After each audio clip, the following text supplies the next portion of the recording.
Let me show you how I crushed a SCEP inspector from ever coming into my property. Okay,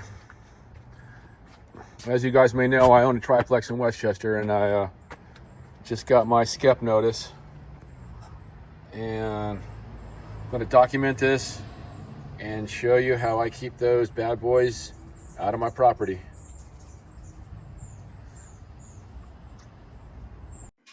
If you're an LA apartment owner, you've probably seen one of these before.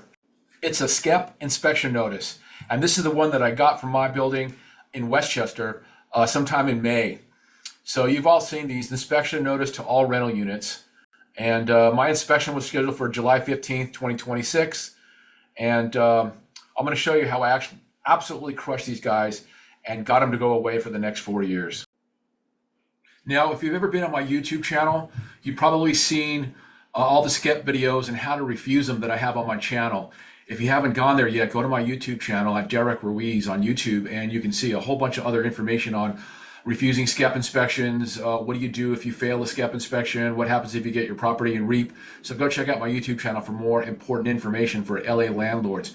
Anyways, my SCEP refusal process is very, very simple. Once I get that inspection notice, the first thing I do is I write a letter to the inspector letting them know that based on the change in the municipal code that allows landlords to legally refuse inspections, I'm refusing the inspection. Plus, I live in in my property, so my unit is automatically exempt. So if you have any family members, kids, parents, grandparents living in one of the units that you own, in one of the buildings you own, then that unit is automatically exempt. Now, for the other two tenants in my building, I also create a refusal letter, and I make sure that the tenant signs the refusal letter, and then I send my refusal letter and the refusal letters from my tenants to the inspector, informing him that we will not be allowing any inspections on my property.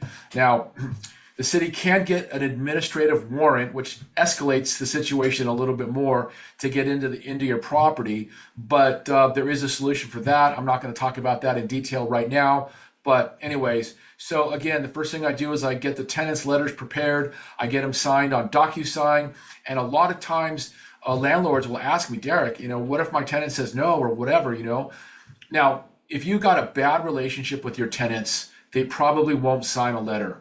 I have excellent relationships with my tenants.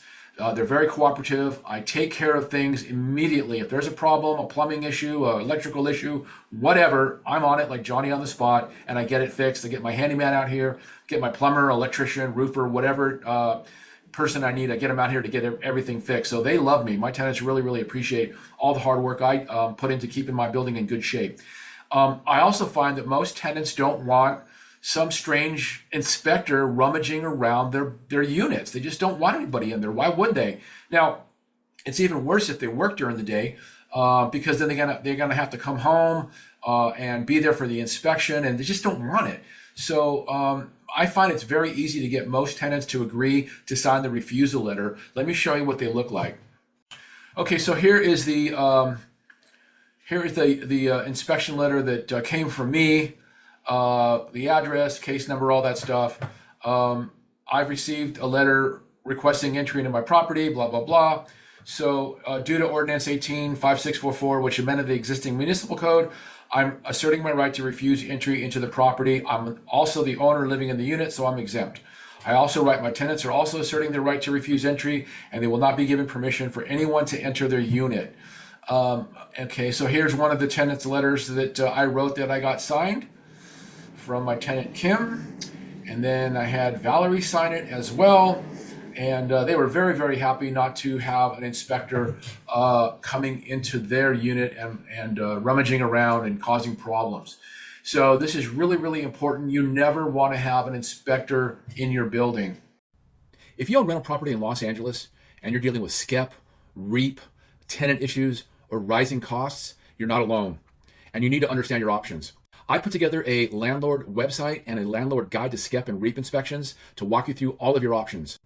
Go to derrickruiz.com, scroll down to start here, and choose your situation. Whether you want to sell an apartment building, you're dealing with SCEP inspections, REIT violations, you want to know about tenant laws and evictions, you want to know more about insurance and rising costs and what you can do, how to avoid habitability and liability risk. If you want to know more about the Section 8 lawsuits and stuff that's happening, go here. And if you want more information on rent control and tenant restrictions, check out this information on my website. Very helpful for landlords. And let's get back to the video. So, of course, I emailed the attachments with the refusal letters to the inspector that was listed on my notice to inspect.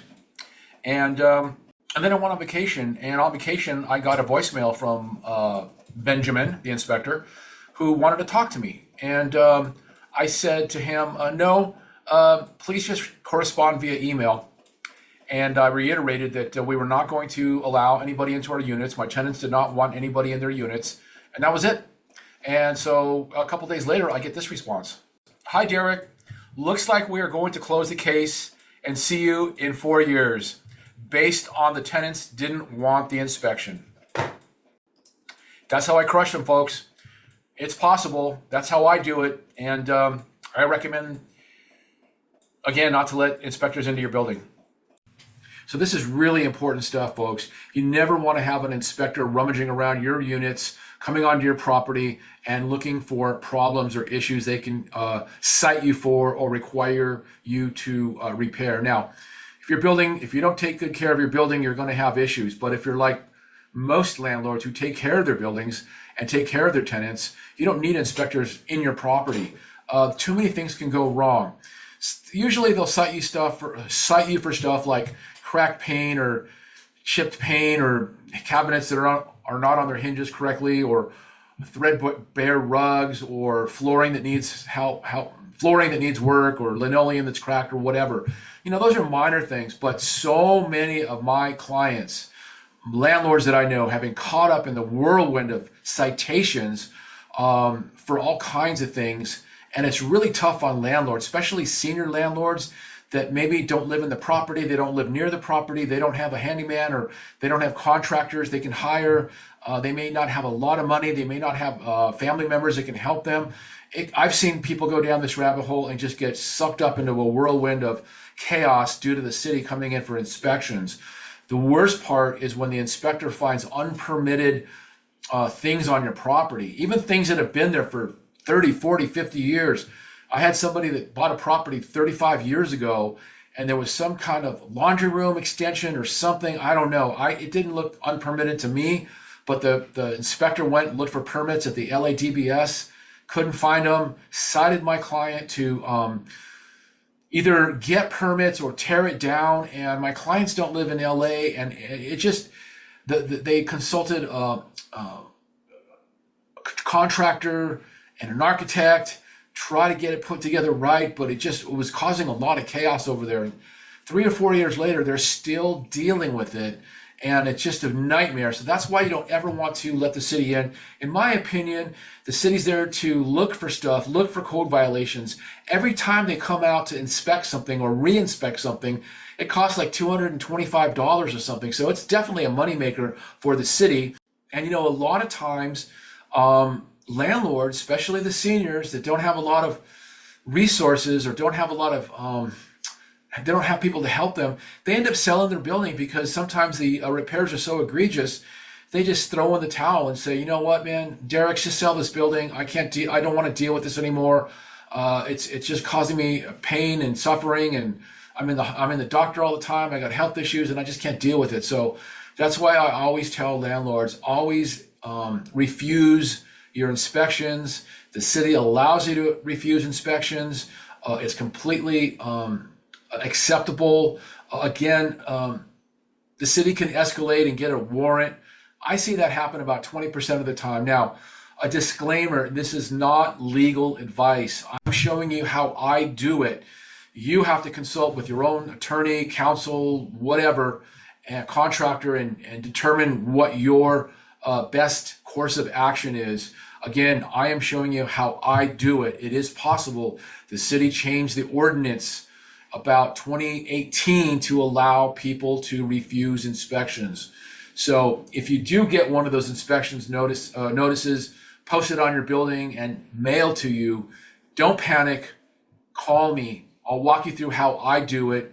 I'll show you how I have refused inspections, and then you, along with your attorney or your counsel, can decide what your best course of action is. Now, of course, I got to give these disclosures because we live in the world we live in now. So again, if you get one of those notices, feel free to call me. I'll walk you through how I do it. I know a lot of landlords that have followed the way I do it and have successfully refused these inspections. All right, guys, I hope this was helpful. Again, it's Derrick Ruiz, eXp Realty, commercial, multifamily, some residential here in the West Side and greater LA. I've been around for 40 years. I'm here to help landlords. If you have any questions about anything, insurance, SCEP inspections, getting out of REAP, you need contractors, handyman, electricians, whatever it is you need, call me. I'm a great resource for information for Los Angeles and Southern California landlords. All right, guys, thanks for watching again. Derrick Ruiz. Feel free to reach out. We'll talk to you soon.